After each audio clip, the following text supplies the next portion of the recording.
Assalamualaikum warahmatullahi wabarakatuh. Saya Eli Nurul Fajriah dari kelompok 5. Hari ini saya akan mempresentasikan hasil belajar saya dalam mata kuliah studi peradaban Islam dalam sains yang diampu oleh Bapak Dr. Haji Agus Mulyono MPhos. Jadi saya hari ini akan mempresentasikan tokoh Muslim yang bernama Abu Bakar Al-Baitar. Beliau Ibnu Baitar memiliki nama Muhammad Abdullah Ibnu Ahmad Ibnu Al-Baitar Al-Diya Al-Adin Al-Malaki.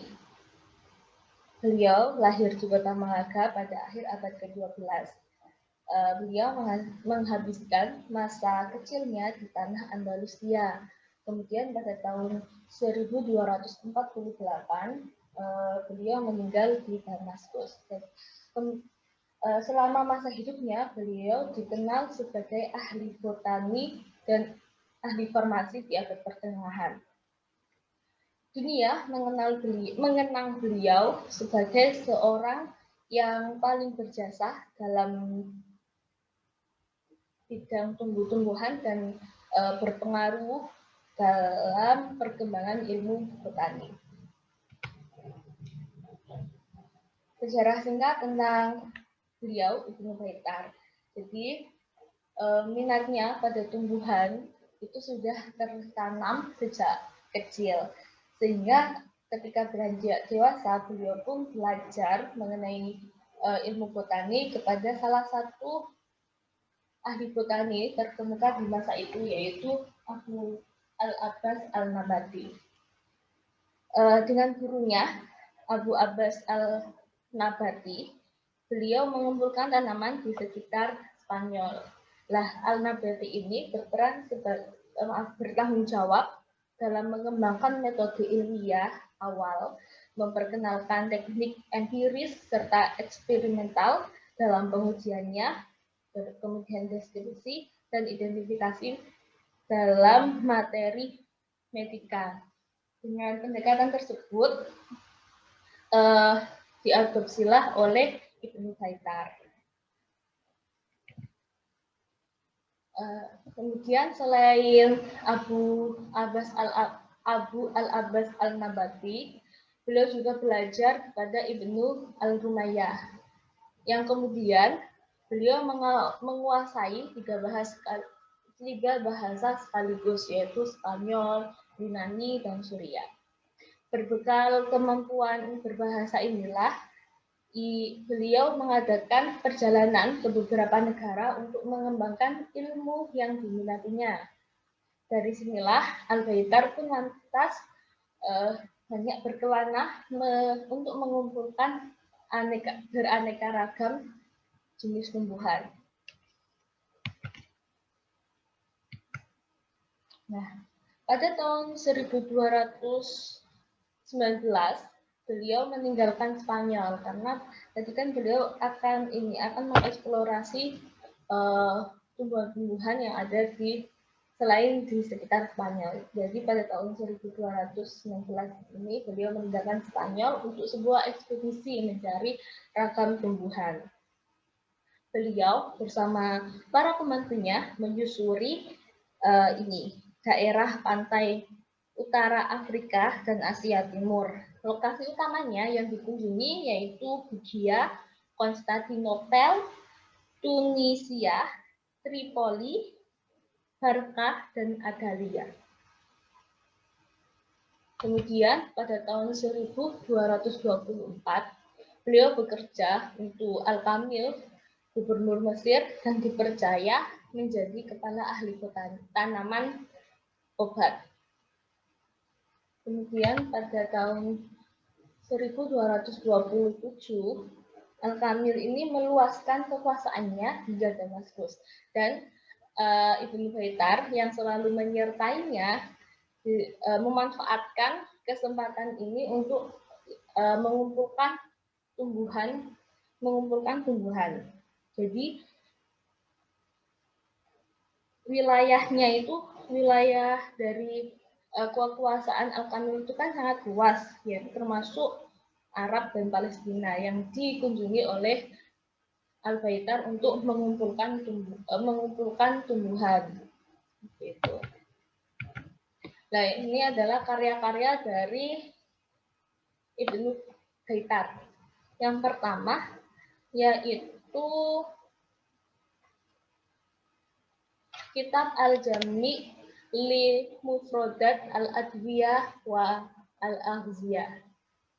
Kitab ini, Kitab Al-Jami' li Mufrodat Al-Adwiyah wal Aghziyah, yang kemudian diterjemahkan ke dalam bahasa Inggris, yaitu The Complete Book in Simple Medicament and Nutritious Items, yang artinya buku lengkap tentang obat-obatan sederhana. Jadi buku ini tuh ini sangat populer dan merupakan kitab yang paling terkenal mengenai tumbuhan dan kaitannya dengan pengobatan Arab. Ensiklopedia tumbuhan yang ada dalam kitab ini mencakup 1.400 item. Yang terbanyak adalah tumbuhan, obat, dan sayur mayur, termasuk 200 tumbuhan yang sebelumnya tidak diketahui jenisnya. Untuk setiap itemnya, beliau ini membuat 1 atau 2 komentar singkat sendiri dan memberikan kutipan singkat dari beberapa penulis sebelumnya yang berbeda tentang item tersebut. Kemudian ada juga 300 macam penemuan dari beliau yang dari 300 tersebut kurang lebih 200 macam ramuan berasal dari tumbuh-tumbuhan. Kemudian yang kedua adalah kitab Al-Mughni fi Al-Adwiyah Al-Mufradah. Kitab Al-Mughni fi Al-Adwiyah Al-Mufradah ini diterjemahkan di Eropa menjadi The Ultimate in Materia Medica, yaitu ensiklopedia obat-obatan. Kitab ini menggabungkan pengetahuan tentang tanaman yang digunakan secara luas untuk pengobatan berbagai penyakit, termasuk penyakit yang berhubungan dengan kepala, telinga, mata, dan lain sebagainya. Nah, Ovidius termasuk dalam daftar obat terapeutik, ditambah pula dengan 20 bab tentang beragam hasil tanaman yang bermanfaat bagi tubuh manusia. Selain bahasa Arab, Ibnu Baitar kerap memberikan nama Latin dan Yunani kepada tumbuhan serta memberikan transfer pengetahuan. Pada masalah pembedahan yang dibahas dalam kitab tersebut, Ibnu Baitar banyak dikutip oleh ahli Muslim yang bernama Al-Qasim Zahrawi. Selain 2 kitab di atas, terdapat kitab Al-Adwiyah Al-Basyitah yang berarti ramuan-ramuan sederhana yang dicetak dalam bahasa Latin dengan judul Simplicia yang diterbitkan di Cremona pada tahun 1758 Masehi. Kemudian kitab lainnya yaitu kitab Al-Jami' fi Al-Tib atau kumpulan makanan dan obat-obatan yang sederhana. Kitab ini beliau memberi kontribusi dalam bidang farmasi. Di dalam kitabnya, beliau mengupas beragam tumbuhan berkhasiat obat yang sekarang dikenal dengan nama herbal. Selain kitab di atas, ada juga kitab Mizan Al-Tabib, The Physician Balance. Kemudian ada juga kitab Al-Ibana wal I'lam Alama fi Al-Minhaj min Al-Khalal wa Al-Auham yang merupakan telaah kritisnya di atas ilmu farmasi sebelumnya, yakni kitab Minhaj Al-Bayan fi Mayasta Meluhu Al-Insan yang disusun oleh Abu Ali Yahya Ibnu Jazala Al-Baghdadi, serta juga kitab Al-Af'al Al-Ghoribah wal Khawas Al-Ajibah. Kemudian ada juga kitab Maqalah fi Al-Laimun atau catatan tentang lemon yang diterjemahkan ke dalam bahasa Latin oleh Andrea Alpago pada tahun 1593 Masehi. Kemudian ada juga tafsir kitab Dioscorides atau tafsir kitab Dioscorides. Nah, kitab ini merupakan sebuah komentar pada 4 buku pertama Materia Medica Dioscorides. Selain menulis beberapa buku, Ibnu Baitar juga merupakan penemu ramuan herbal kanker atau yang dinamakan dengan hibah. Ibnu Al-Baitar sudah berhasil menemukan ramuan herbal untuk mengobati kanker bernama hibah. Ramuan hibah ini yang ditemukan oleh Al-Baitar itu mengandung zat anti kanker yang juga bisa menyembuhkan tumor dan gangguan neoplastik. Nah, pakar pengobatan di era Kesultanan Turki Utsmani, Mehmet Mumin, juga mengungkapkan bahwa hibah bisa mengobati tumor dalam organ internal. Namun, lebih sering dianjurkan untuk perawatan tumor pada tenggorokan. Jika kayu manis yang dicampurkan pada jus hibah, khususnya yang diolah dengan baik, dapat digunakan untuk obat kumur serta bermanfaat untuk perawatan kanker dan radang tenggorokan. Kontribusi dari Al-Baitar.